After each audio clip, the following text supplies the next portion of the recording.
Jadi kalau dikatakan bukan beda tapi bertentangan, memang kita pertama-tama kita harus pahami dulu Al-Quran dan Alkitab ini berbeda dari segi tempat di mana diturunkan, ya, atau di mana itu berada, dan juga berbeda karena memang nabinya, ya, Quran kepada Muhammad, sementara Alkitab atau Injil, itu Injil kan menurut pemahaman Islam diberikan kepada Nabi Isa atau Yesus Kristus.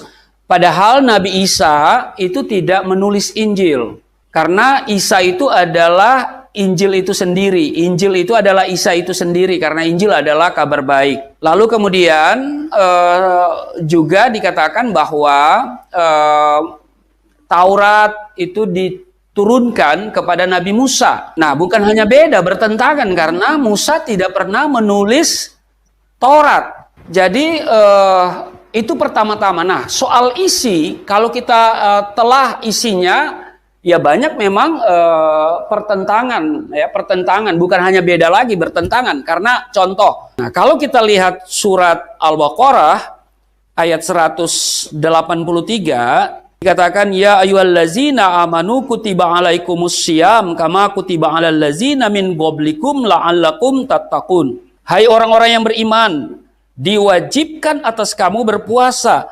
sebagaimana diwajibkan atas orang-orang sebelum kamu. Jadi orang-orang sebelum kamu. Siapa orang-orang sebelum kamu? Nah, Quran selalu menyebut dua, yaitu Yahudi dan Nasrani.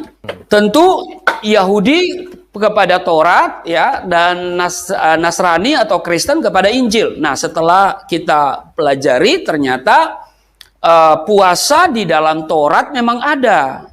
Begitu juga di Injil, ada Yesus berpuasa, Musa berpuasa, tetapi Musa berpuasa atas inisiatifnya, bukan perintah Allah, bukan wajib. Jadi ini yang kelihatannya memang bertentangan. Apalagi soal pribadi Isa, sehingga ada teman-teman murtadin tidak mau menyamakan Isa dan Yesus, ya. Karena memang bertentangan soal orang tuanya, soal kelahirannya, dan soal kematiannya. Misalnya Isa dilahirkan oleh Maryam, saudara Harun. Ya, itu keluarganya Maryam, saudara Harun, lalu lahir di bawah pohon kurma. Ya, itu sesuai dengan Quran surat 19 ayat 23 dan sampai 28. Ya. Sementara Yesus dilahirkan oleh Maria, ya, bukan saudaranya Harun. Harun punya saudara itu namanya Miriam, ya. Kalau kita baca di Lukas pasal 2 ayat 6 dan 7, ya, dia dilahirkan oleh Maria, kemudian di kandang domba, bukan di bawah pohon korma. Dia lahir di Bethlehem, dipastikan di Bethlehem tidak akan tumbuh pohon kurma. Kenapa? Karena musim dingin, sangat dingin sekali. Ya, kurma itu hanya ada di daerah Jericho. Kenapa di situ? Karena Jericho daerah dekat dengan Laut Mati. Jadi walaupun musim dingin di Israel, di situ masih agak sedikit ada matahari, ada rasa hangat lah, panas gitu. Ini lain hal, ya. Lalu kemudian bahwa dia itu tidak disalibkan, ya, Isa tidak disalibkan, sehingga ini bertentangan dengan apa yang disaksikan di dalam Alkitab atau Bible. Kemudian di dalam Islam atau di dalam Al-Quran, Allah bersumpah demi ciptaannya. Quran surat 51 ayat 1 sampai 3. Lalu kemudian juga di Quran surat ke-100 ayatnya yang pertama, yaitu demi kuda. Jadi Allah bersumpah demi kuda yang berlari dengan kencang. Kalau di surat 51 ayat 1-3, Allah bersumpah demi angin yang menerbangkan debu dengan kuat, dan awan yang mengandung hujan, dan kapal-kapal yang berlayar dengan mudah. Kemudian juga di surat Quran surat 90 ayat 1 Allah bersumpah demi kota Mekah. Dan di Quran surat 70 ayat 40, aku bersumpah dengan Tuhan yang memiliki timur dan barat. Sesungguhnya kami, ya, apakah di situ Allah benar-benar maha kuasa. Sementara di Alkitab, ya, dikatakan Tuhan bersumpah demi dirinya sendiri sebab tidak ada lagi yang tinggi selain dia sendiri. Ya, jadi dia bersumpah demi dirinya sendiri. Kemudian mengenai manusia diciptakan. Di dalam Quran dikatakan ya manusia diciptakan dari segumpal darah. Itu surat 96 ayat 2. Tetapi juga di Quran surat 7, ayat 7 As-Sajdah itu ayat 7 dikatakan dari tanah. Lalu juga di surat Al-Mu'minun ayat 12 itu dari saripati tanah. Ya. Lalu juga di surat At-Tariq ayat 5 dan 7 sampai 7 dari air yang dipancarkan yang keluar dari antara tulang sulbi dan tulang dada. Kemudian di surat 15 ayat 26 manusia diciptakan dari tanah liat kering yang berasal dari lumpur hitam. Lalu kemudian di dalam Quran surat 3 Al-Imran ayat 59 dan juga dalam surat 30 ayat 20 dan 35 surat 35 ayat 11 surat 35 ayat 11 manusia diciptakan dari debu tanah. Dan kemudian di dalam Quran surat 19 ayat 67 manusia diciptakan dari bahan yang tidak ada sama sekali. Dari bahan yang tidak ada sama sekali. Beda-beda ya Pak ya? Surat 11 ayat 61 manusia diciptakan dari bumi. Lalu kemudian di Quran surat 75 ayat 37 manusia diciptakan dari mani atau sperma. Nah, sementara di dalam Alkitab manusia ya diciptakan dari debu tanah. Cuman itu yang terdapat dalam Kejadian pasal 2 ayat 7. Ya. Jadi banyak hal yang bukan hanya beda lagi menurut saya, jadi bertentangan sehingga nanti ketika kita bertemu dengan mereka ini akan jadi pertentangan gitu loh. Ya, cukup debatable ya Pak ya. Yes. Barangkali ada yang mau bertanya, kenapa kok bisa demikian Pak ya? Karena kan dikatakan bahwa katanya penyempurna begitu loh. Ini kita tidak mengatakan bahwa soal mau percaya atau tidak ya, tetapi kan kita mau bicara secara akademis nih Pak, bahwa memang ini beda, tetapi ternyata bertentangan karena hadirnya Islam itu kan 500 atau 600 tahun setelah kekristenan begitu Pak, dan mengatakan sebagai penyempurnanya. Kenapa kok contoh tentang penciptaan manusia tadi kok bisa beda ya? Ada dari lumpur hitam, ada dari debu tanah, sperma. Itu sebuah penjelasan secara holistik atau memang bertentangan seperti itu Pak? Yang Bapak dapati. Jadi ya memang kalau kita lihat di dalam Quran, lalu kemudian kita lihat di dalam Alkitab, Alkitab hanya memberikan bahwa manusia itu diciptakan dari debu tanah, ya, selesai begitu aja. Tetapi kemudian di dalam Quran ada 9 ya, tadi dikatakan ya ada 9 ya. Yang terakhir saya katakan manusia diciptakan dari mani dan sperma. Nah mungkin ini karena mengalami perkembangan kah? Atau karena ya saya tidak tahu juga ya, saya nggak bisa mengambil kesimpulan ya.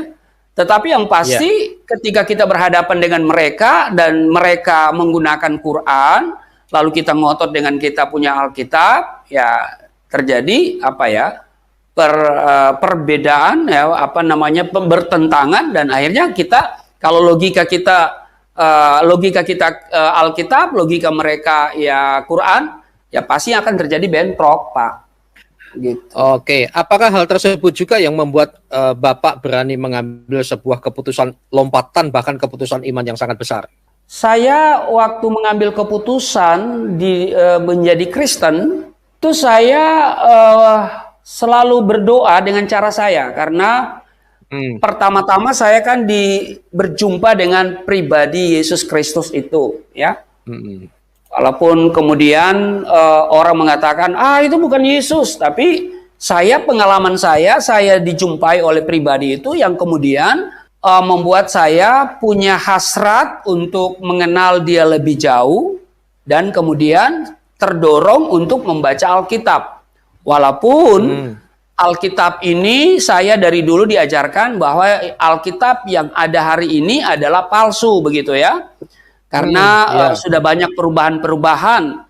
Tetapi alasan saya berani baca Alkitab ya karena rukun iman yang ketiga di dalam Islam percaya kepada kitab yang pernah diturunkan oleh Allah, Taurat, Zabur, dan Injil.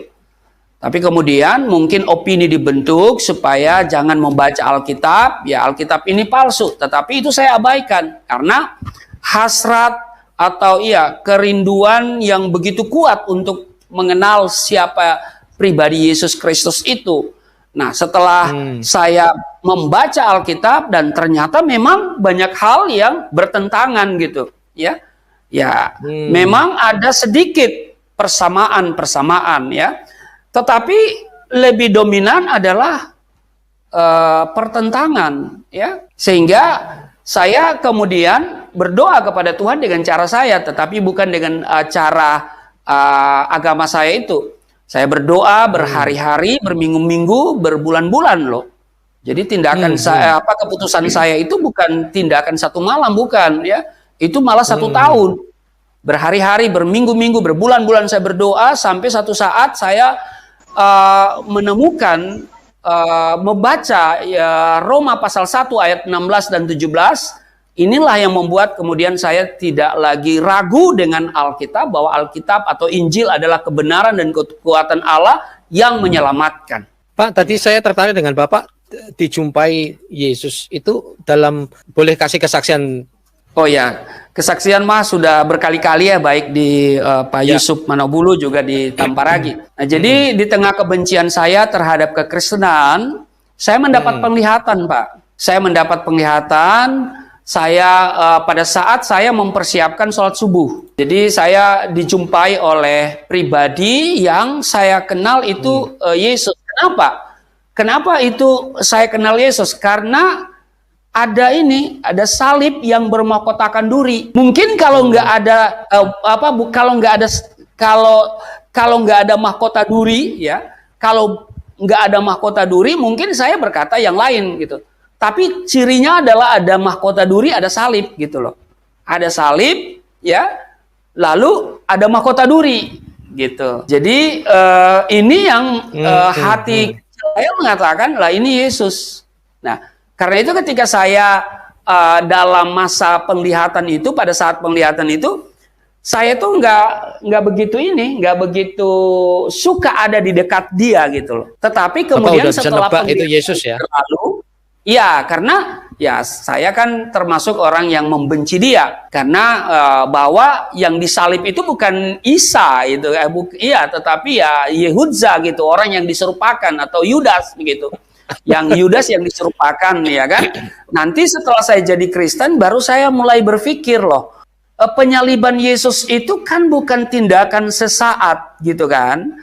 Bukan tindakan insiden begitu, satu malam gitu kan, ditangkap di tempat yang gelap, lalu kemudian disalibkan lah. Kan tidak. Nah, pikiran saya mulai berjalan di situ bahwa dia kan ditangkap setelah diamat-amati, ya kan, dimata-matai, dan yang menangkap ini tentara Romawi loh, bukan tentara India. Ya, kalau tentara India mungkin bisa salah tangkap gitu kan, kayak di film-film begitu ya, polisi India.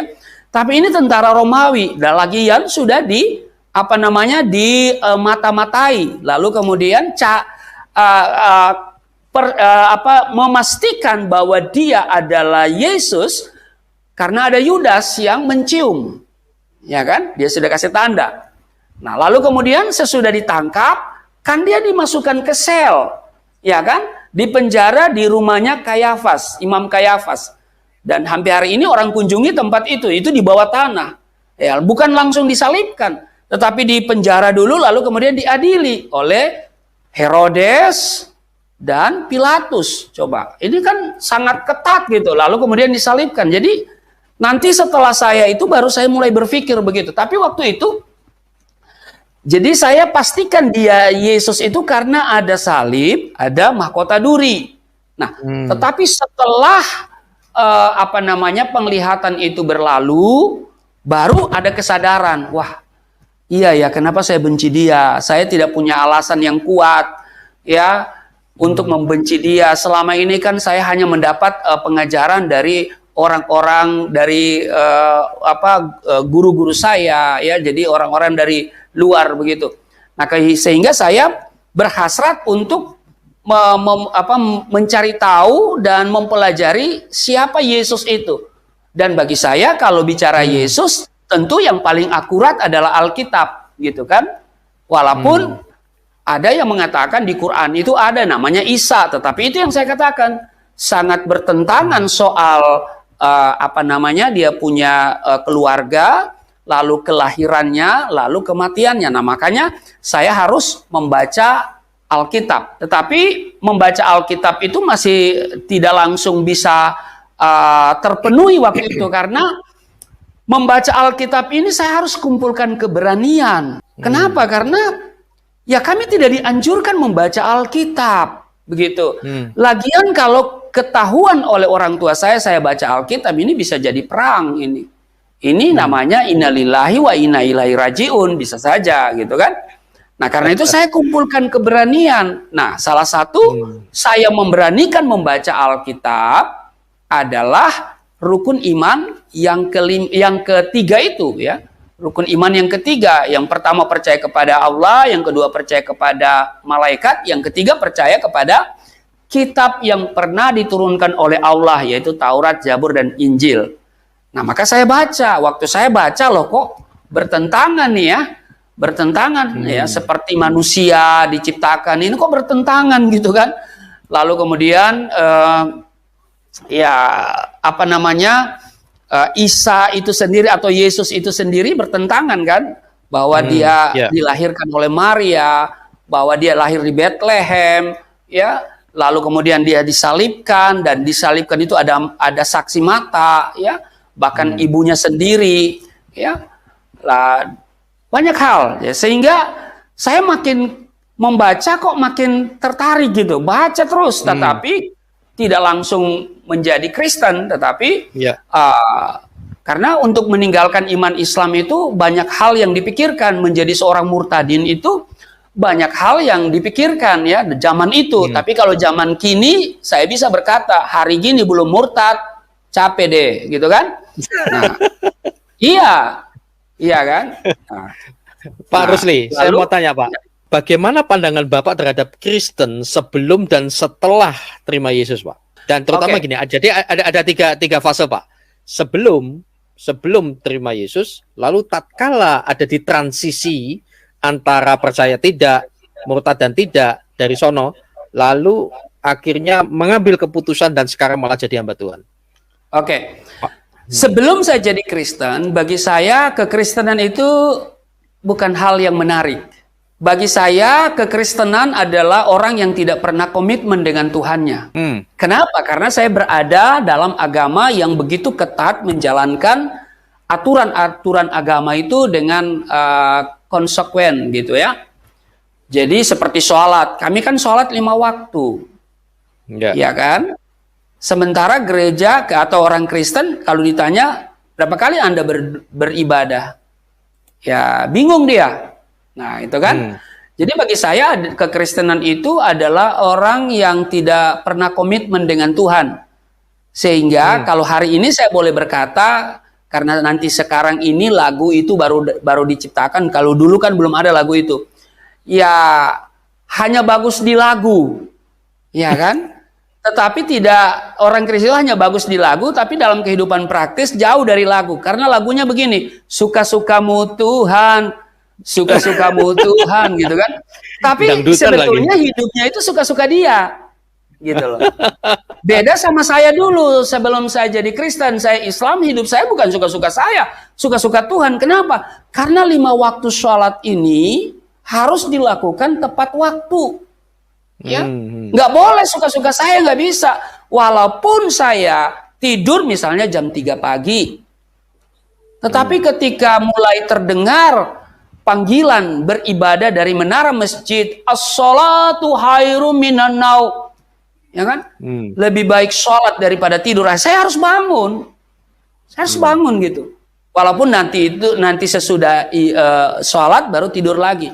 Jadi bagi saya, sebelum saya jadi Kristen, saya melihat kehidupan kekristenan itu tidak menarik gitu loh. Artinya kalau dibandingkan dengan kehidupan keagamaan saya, apa sih kekristenan itu? Nggak ada artinya gitu. Soal cinta, orang Kristen cinta Tuhannya itu sebenarnya lebih tebal orang Islam gitu loh. Ini yang kita perlu belajar dari orang Islam. Ya, saya kasih jempol di situ. Ya. Orang Islam punya kecintaan terhadap Allah itu begitu tebal, begitu militan loh. Dibandingkan dengan orang Kristen kebanyakan. Ini jujur loh. Ini jujur. Kita harus belajar dari orang Islam. Dari segi ini saya kasih jempol. Bagaimana militan mereka begitu. Ya, bayangkan saya umur 5, pokoknya udah tahu. Sebelum saya bisa membaca sebelum saya membaca buku-buku umum, saya harus baca Al-Quran. Itu prinsip orang tua saya. Ya, sebelum kami membaca buku-buku yang lain, kami harus membaca Al-Quran dulu. Dan itu sejak kecil. Dan harus baca dan hafal, walaupun artinya belum tahu. Sebab nanti umur 12 tahun, ya, saya sudah harus hafal beberapa surat pendek. Untuk apa? Untuk sholat. Sebab 12 tahun itu sholat itu sudah, kalau anak 12 tahun belum sholat itu mesti dihajar dia, ya, karena sudah akhil balik, jadi sudah sangat wajib dia. Nah karena itu harus hafal, ya hafal. Jadi itu luar biasa. Nah hari ini saya coba lihat, hari ini orang Islam itu ya, anak-anak umur 7 tahun sudah hafal 30 juz. Ini sangat luar biasa. Kita harus belajar dari mereka, gitu loh. Saya berikan apresiasi untuk hal itu. Nah, jadi kalau ditanya bagaimana pandangan saya terhadap kekristenan, bagi saya Kristen itu agamanya orang Barat. Nah, ini dia. Agamanya orang agama Barat. Penjajah, Pak, biasanya. Ya, agama dan Barat itu kolonialis, penjajah. Ya, karena itu ya mungkin ada sentimen Barat dikit gitu kan. Kenapa? Karena begini, Indonesia ini terlalu naif kalau kita katakan Indonesia ini miskin. Wow, Indonesia ini kaya. Kalau Indonesia ini dekat Mesir, ya, maka orang Israel itu mungkin dia keluar dari Mesir datang ke Indonesia. Iya, cuma karena jauh dari Mesir. Karena di Indonesia ini kaya raya loh. Kekayaan alamnya ya, udaranya, tanahnya, hutannya, ya kan, lautnya. Ya, ini kaya raya. Dan karena itu haram hukumnya anak bangsa ini lahir di bangsa ini, hukumnya haram kalau dia miskin. Nggak boleh dia miskin. Karena dia lahir di tanah yang berlimpah susu dan madu, boleh dikatakan begitu loh. Tetapi kenapa hari ini banyak yang miskin? Ya selain pertama salah urus, ya yang kedua ya dirampok begitu kan. Ya saya tidak berbicara politik ya, dirampok. Oleh siapa? Oleh Barat begitu. Ya kan? Dia ambil kekayaan kita, lalu kemudian dia bawa ke sana, nanti dijual lagi kepada kita. Ya lihat aja Papua. Ya kan? Nah, jadi ini sudah rahasia umum. Nah, jadi bagi saya ya Kristen itu adalah agama kolonial. Ya. Nah, kenapa? Karena kekristenan gereja yang ada di Indonesia ini adalah gereja yang diimpor dari dunia Barat. Pertanyaannya, apakah kekristenan itu dari Barat? Tidak. Ya kan? Kristen lahir dan berakar di Timur Tengah, di Palestina. Yesus lahir di Bethlehem, itu kan Palestina. Ya, dia disalibkan di Yerusalem, itu Palestina kan, Saudara. Jadi, nah ini, kalau ditanyakan lagi bagaimana Anda melihat seorang Kristen, bagi saya ya Kristen itu kafir. Kristen itu kafir. Kenapa kafir? Karena yang pertama ada konsep Allah Tritunggal. Ya. Sehingga dikatakan di dalam Quran, bukan tidak berdasar loh, ada dasarnya dalam Quran. Quran mengatakan di dalam Quran surat Al-Maidah 73, laqad kafaral ladzina qalu innallaha salisus salasatin. Sesungguhnya kafirlah mereka yang berkata bahwasanya Allah salah seorang dari yang tiga. Ya. Dan saya sepakat dengan ayat itu karena saya masih Islam, karena saya gagal paham melihat Allah Tritunggal. Saya pikir Allah Tritunggal itu bicara soal keberapaan Allah. Sehingga cocok nih ayat ini untuk menghantam atau menggugat iman Kristen. Ya. Nah, jadi itu dasarnya. Yang kedua, ya karena Allah punya anak. Ya kan? Orang Kristen kok Allahnya beranak. Ya anak Allah, Yesus namanya itu kan. Nah, orang Kristen itu punya anak. Sehingga dikatakan di dalam surat surat berapa itu? Dikatakan wa qalu tahazallahu waladan. Mereka orang kafir berkata Allah punya anak. Sehingga sangat terkenal surat Al-Ikhlas ya. Qul huwallahu ahad. Katakanlah bahwa Allah itu satu. Allahu samad, Allah tempat bergantung segala sesuatu. Lam yalid wa lam yulad. Allah tidak beranak dan tidak diperanakan. Nah, jadi ini benar nih orang Kristen nih, ya. Dia punya Allah itu beranak, ya namanya Yesus. Dan yang ketiga, alasan yang ketiga kenapa kafir ya. Kembali surat Al-Maidah ayat 72. Ya. Dikatakan bahwa sesungguhnya kafirlah mereka yang berkata bahwasanya Allah itu adalah Isa putra Maryam. Nah, itu dia. Jadi kenapa dikatakan orang Kristen itu kafir? Karena dia menyembah Yesus Kristus sebagai Tuhan. Ya. Sehingga kita mendengar Iren Handono ya mengatakan bahwa Yesus itu baru dilantik menjadi Tuhan tahun 325 Masehi.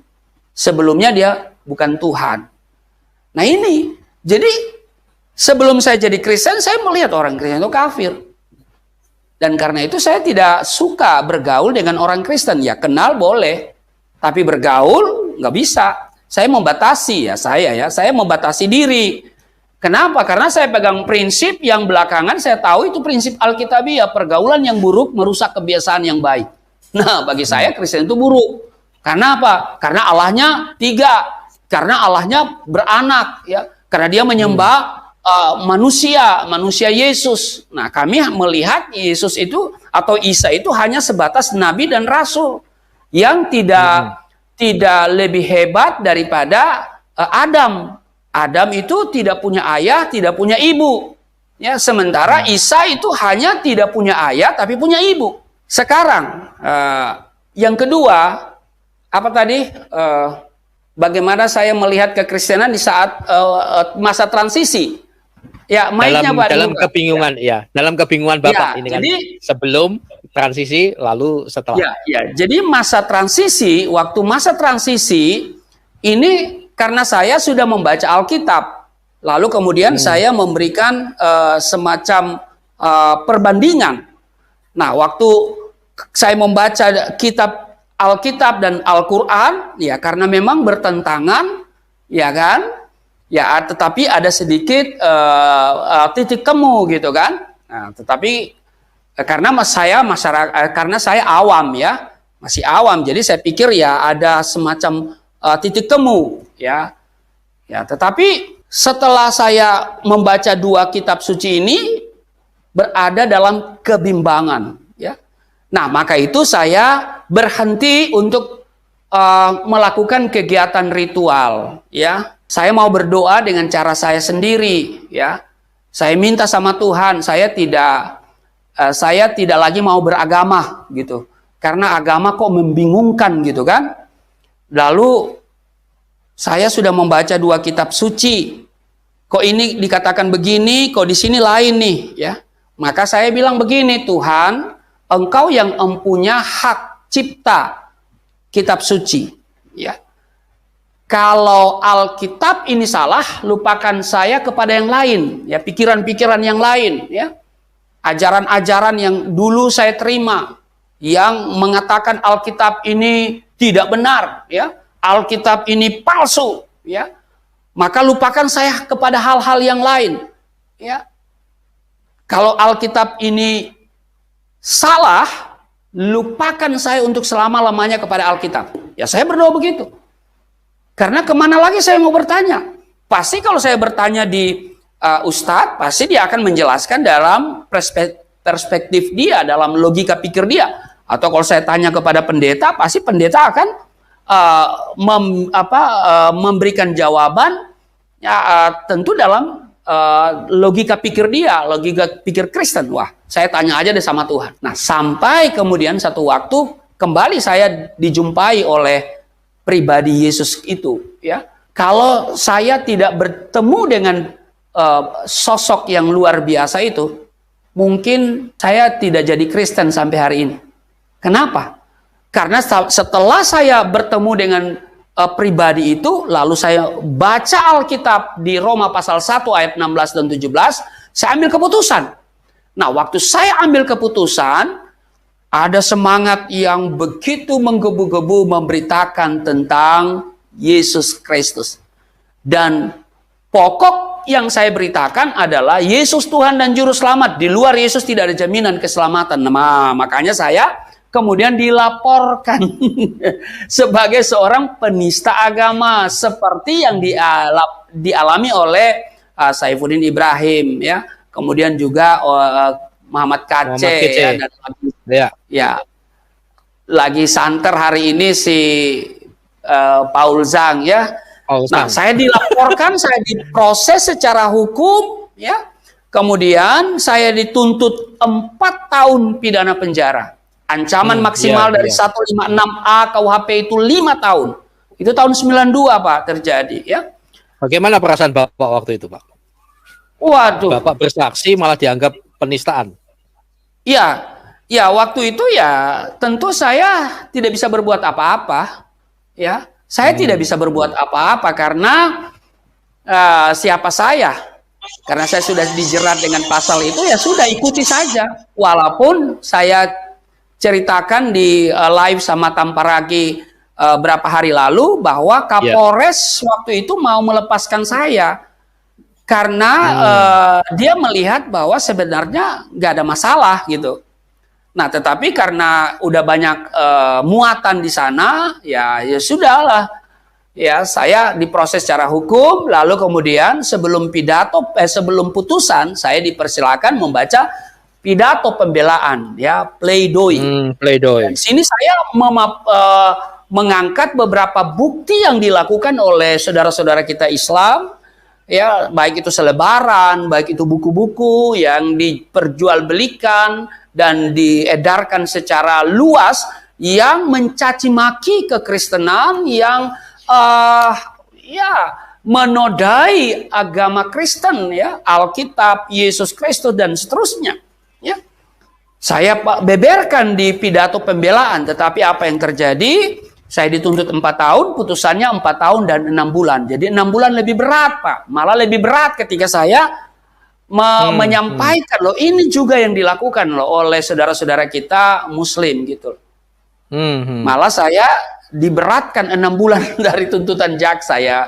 Kita bisa bikin apa? Makanya sebenarnya kalau ditanyakan, ya, apakah Anda nyaman untuk Indonesia? Ya, mudah-mudahan kesini-sini Indonesia ini menjadi betul-betul 100% Indonesia yang mengayomi seluruh agama yang diakui oleh pemerintah, oleh negara. Ya, jujur, ya, kalau ditanyakan kepada saya, ya sebaiknya saya nggak tinggal di Indonesia gitu. Kenapa? Ya, rasa diintimidasi itu masih ada, di teror itu masih ada. Anak-anak saya dibully, ya itu masih terasa. Ya, cuma apa boleh buat? Makanya saya bilang bahwa ya kalau saya punya uang banyak, ya saya harus tinggal di satu komplek yang mungkin eksekutif begitu, yang tidak sembarang orang masuk, ya ada security-nya. Ya, tapi apa boleh buat saya, karena saya ini ya hidup dari kasih karunia Tuhan. Makanya kalau ada yang mengatakan saya jadi Kristen itu dikasih duit, dibayar, siapa yang bayar? Siapa yang mau kasih duit? Haleluya. Iya. Ya. Nah, jadi Saya Pak Philip, maaf Pak Rusli. Saya ya, pernah di Bengkulu, Pak. Ada seorang muda pulang sekolah, jadi di Bengkulu Utara di Kurotidur itu. Pulang sekolah ada anak muda, ternyata dia lagi syiar agama Islam. Saya dengar langsung ya. Oh, ya. wah, dengan waktu itu kan belum seperti sekarang ya, bahwa dia mengatakan saya dirayu untuk jadi Kristen dan saya ditawarin uang dan saya dengar langsung ya. Jadi sudah saya dengar langsung. Nah, dan Bapak juga dituduh demikian, MKC juga dikatakan karena dia orang tidak punya, tidak berada, makanya dia cari duit di kekristenan dan sebagainya. Saya rasa itu tuduhan-tuduhan yang tidak mendasar. Kenapa kok seperti itu pertentangannya, Pak ya? Cara mereka merespon. Ya, itulah yang Silakan saya tidak lanjutkan, Pak. mengerti. Ya, itulah yang saya tidak mengerti bahwa harusnya dipanggil dong kita, ditanya gitu loh. Ya, itu kan asumsi mereka. Saya mau katakan bahwa di awal-awal saya mau bertobat itu ada sidang keluarga. Ayah saya minta bantuan dari rekan-rekannya, termasuk juga pejabat pemerintah yang kebetulan masih keluarganya. Ya, beliau sekda. Tetapi waktu saya menghadap beliau, dia pikir bahwa saya diiming-iming, ya, dijanjikan. Begitu saya bilang tidak. Saya ceritakan apa yang terjadi dengan diri saya, ya. Tetapi dia tidak bisa terima bahwa ya itu penglihatan itu kan hanya semacam apa ya, menghayal atau apa, hayalan atau apalah, Ilusi begitu. gitu ya, Pak ya. Ilusi, ya kan, ilusi. Tapi saya bantah terus, ya saya bantah terus. Nah, karena supaya tidak terjadi perdebatan, karena saya tahu dia pemerintah, langsung saya katakan, bukankah Indonesia menjamin kebebasan beragama, pasal 29 Undang-Undang Dasar Negara 45. Nah, di situ dia tersentak. Waduh, dia juga ya, benar juga. Jadi dia itu disadarkan dengan apa yang saya katakan, sehingga dia tanyakan, kamu umurnya berapa? Saya kasih tahu, dia berkata, sudah kalau begitu kamu keluar dulu dari daerah ini karena ada apa ya, ada gerakan-gerakan yang bisa mencelakaimu gitu. Ya, karena dia masih ada hubungan famili, jadi dengan dia berkata bahwa keluar dulu dari daerah itu, nanti dia kasih biaya begitu ya. Nah, seharusnya dipanggil gitu, jangan ada asumsi, ya siapa yang mau kasih duit? Iya kan, saya itu sampai hari ini juga Tuhan proses ya, di penjara, dipukul babak belur coba. Saya itu sampai gitu, Pak? hanya karena ya saya itu di penjara saya bisa kuat, saya bisa bertahan itu karena saya mengingat perjumpaan dengan Yesus. Kalau hanya mendengar Injil ya, atau kemudian hanya membaca, mungkin saya bisa ya saat itu mungkin saya boleh langsung apa ya, menyangkal begitu ya, karena saya tidak mau menghadapi penderitaan begitu. Ya, tetapi karena saya ingat bagaimana saya mengalami perjumpaan. Bahkan ketika di Manado pun, Pak Heri ya, saya datang di gereja sentrum, Pak Heri kan di sana ya. Saya datang ke gereja sentrum ya. Di gereja Gemim Sentrum itu ya, saya datang, pendeta nggak mau terima, Pak. Kenapa? Karena KTP saya Muslim, masih Islam, Pak. Iya, Pak. Bahkan saya datang ke gereja Kristus, Pak. Tahu Bapak tahu gereja Kristus? Ya kan? Saya datang, itu pendeta Irawan, saya sebut aja lah namanya ya. Waktu itu saya karena terkatung-katung, Pak ya, saya hari Minggu itu datang ke gereja itu. Saya berharap di gereja itu bisa memfasilitasi saya dengan kursus Alkitab, karena di situ ada kursus Alkitab. Tahu gereja Kristus kan dia luar biasa. Nah, saya datang hari Minggu, datang dengar khotbah, pas pendeta Irawan, saya nggak tahu beliau sudah di mana, sudah mutasi kemana. Ya mudah-mudahan sudah mutasi di surga, karena ya pasti umurnya juga sudah sangat tua kalau di beliau masih hidup. Ya, nah, iya Pak Heri. Nah, waktu selesai ibadah, ya, jadi khotbah itu dia bicara tentang kasih. Wah, luar biasa, Pak. Dia bicara di khotbah tentang kasih sehingga hati saya begitu senang, dan saya bilang, oh, pendeta ini bisa menerima saya. Tetapi waktu selesai ibadah, saya jumpai dia di konsistori, Pak. Dia menolak saya. Dia menolak saya, Pak. Wow. Dia menolak. Coba, lah, emang kita kalau jadi Kristen langsung disambut oleh gereja? Jangan. Tidak, makanya saya bilang ya, kalau ada orang mau bertobat, jangan langsung disambut. Ya, bisa saja motivasinya jelek kan? Ya, Iya. Ada juga kasus-kasus yang itu sih Pak, memanfaatkan salah juga banyak. Itu karena memang Gebim waktu itu punya pengalaman buruk masalah itu. Jadi mereka juga sangat selektif mungkin. Ya, tapi betul. ya selektifnya kita, tapi jangan langsung menolak begitu kan? Betul. Diterimalah begitu kan. Saya pingin ada belajar Alkitab, ya kan? Iya kan? Pernah kejadian juga di Jakarta juga ada sih Pak, ngaku-ngaku seperti itu. Oke, tidur sini. Besoknya keyboard, komputer terjadi pengangkatan. Itu Pak. Jadi ini orang-orang saya juga mengalami loh Pak. Bayar. Saya juga pernah mengalami Pak. Anak muda sekitar mungkin 10 tahun 13 tahunan yang lalu lah. Anak muda datang ngomong, wah bapak saya di Amerika sudah pisah, kemudian nangis-nangis. Dia sekolah di Unsrat, kuliah Unsrat di Fakultas Hukum. Dia dulunya Islam. Ya siapa yang nggak senang ya. Lalu kita didoakan tuh bisa nangis loh Pak. Wah nangis. Ternyata penipu gitu. Nah ini oknum-oknum ini kadang-kadang, waduh bikin runyam deh. Ya oknum-oknum beginilah yang kadang-kadang membuat gereja itu hati-hati, tapi yang terlalu hati-hati juga tidak. Ya jangan begitu juga ya Pak ya.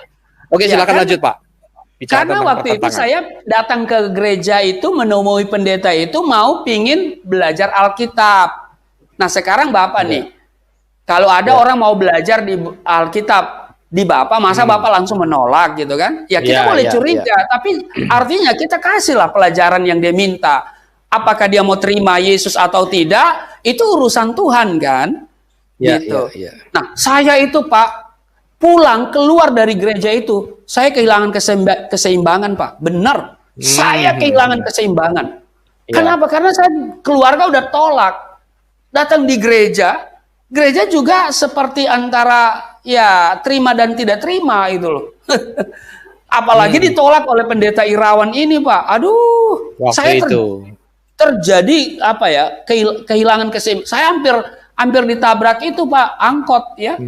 Ya mikrolet, kalau sana bilang mikrolet ya. Ya sudah. Jadi tapi saya ada suara yang begitu kuat dari hati saya, jangan lihat pendeta, jangan lihat gereja. Lihat aku, pandang aku.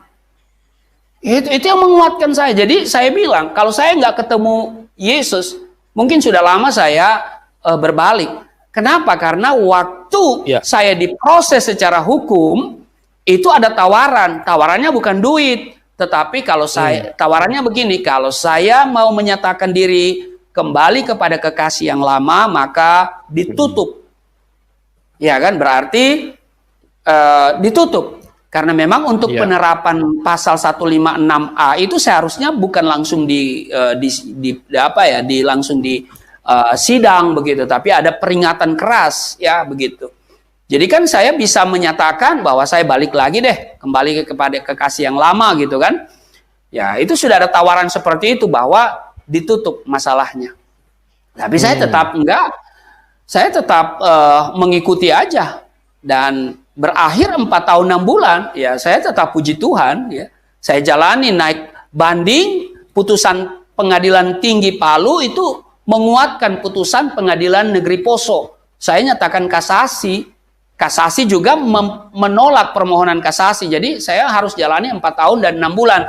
Akhirnya saya dipindahkan ke Lembaga Pemasyarakatan Manado, Pak Heri.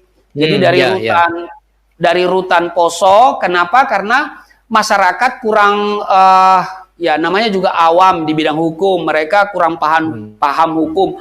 mereka nggak mau terima dengan putusan yang dinilai begitu rendah, 4 tahun dan 6 bulan. Padahal saya dituntut 4 tahun. Ancaman maksimal dari pasal 156A itu adalah 5 tahun. Lah saya sudah putusan 4 tahun dan 6 bulan. Nah artinya sudah cukup lah, tetapi masyarakat pikir itu terlalu ringan gitu kan. Nah makanya ada gerakan-gerakan ya begitu ya. Sehingga rumah tahanan negara Poso itu harus ekstra jaga.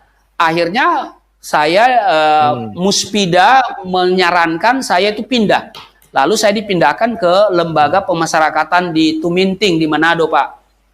Gitu, Pak. Ya. Ya. Saya menyelesaikan Wah, luar biasa. Saya menjalani masa pidana, saya menyelesaikan studi di Fakultas Teologi Universitas Kristen Indonesia Tomohon, Pak Heri. Oh, di UKIT. UKIT. Di UKIT, Pak. Itu kampus saya, tapi kan baik. UKIT hari ini sudah terpecah, terbelah dua. Gitu. Ya, bukan terpecah, Pak. Mekar, Pak. Pemekaran. Oh, mekar ya, mekar. Ya.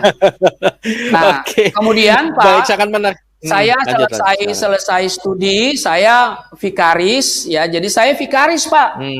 Vikaris, lalu 1 tahun vikaris, diteguhkan menjadi pendeta. Baru saya hijrah ke Jakarta. Begitu, Pak. Baik. Ijazahnya ada ya, Pak ya? Ada ijazah, ada Pak, ada UKIT, ada. Soalnya kan ada banyak yang ngaku-ngaku nih Pak, Doctor of Karburator Traktor, tapi ijazahnya nggak jelas. Kalau Bapak bisa Ini ada skripsinya Pak, skripsinya masih ada Pak. Siap. Nih. Ya. Baik. Coba di zoom dulu, di zoom. Ini nih. Diperbesar nih. Ya. Ini kamera kayak ini nih. Nah, nih. Ini UKIT nih. Ya. Siap. Ada. Oke. Ini wah, luar biasa. judulnya Qadla dan Qadar dalam Islam. Ya. Analisis terhadap pemahaman takdir di rumah tahanan negara Poso dan lembaga pemasyarakatan Manado. Wah, pengalaman pribadi Bapak ya? Iya. Luar biasa. Baik, ini sudah banyak rekan-rekan yang akan ngobrol nih Pak. Satu pertanyaan saya sebelum ini nanti Skevi, Andre Noto, Kepala Desa juga Juginsu. Begini Pak, orang percaya Nabi, kitab suci dan Tuhannya, apapun agamanya, entah dia Tuhan yang Esa atau dia Dewa Dewi, tujuannya adalah kalau di bahasa kita, terutama Islam dan Kristen kan sama nih bahasanya, yaitu surga tujuan utamanya Pak. Semuanya kan begitu.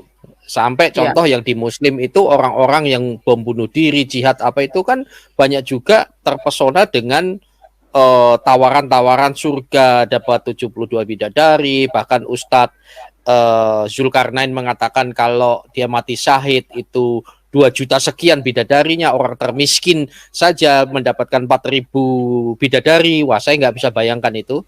Dan ujung-ujungnya di sana ada mengatakan kesibukannya memecahkan keperawanan istri-istrinya gitu ya. Sangat berbeda jauh, bahkan bertentangan dengan kekristenan. Nah, apa pandangan Bapak dalam hal ini sebelum dan setelahnya? Apakah dulu waktu Bapak masih di Muslim juga sama pikirannya gitu? Setelah di Kristen ternyata bertentangan. Bisa Bapak jelaskan singkat? Ya, seperti itulah Pak. Jadi tetapi waktu saya di Islam, saya selalu mengatakan bahwa Tuhan yang disembah oleh saya di dalam Islam sangat berbeda dengan Tuhan yang disembah oleh orang Kristen.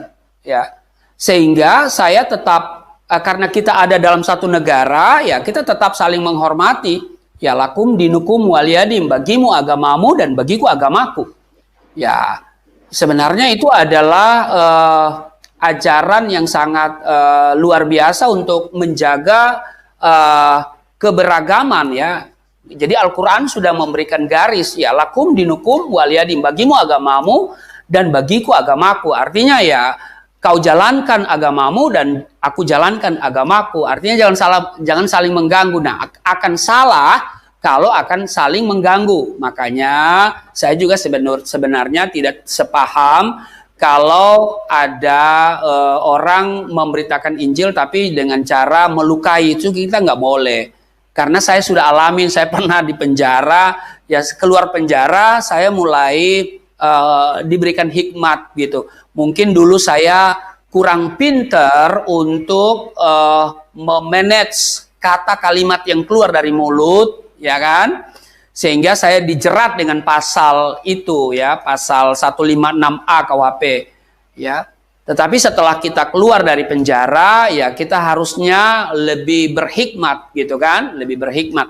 Nah, jadi pemahaman saya setelah saya menjadi Kristen, ya, saya melihat saudara-saudara Islam, ya, saya tetap melihat mereka sebagai saudara, gitu kan?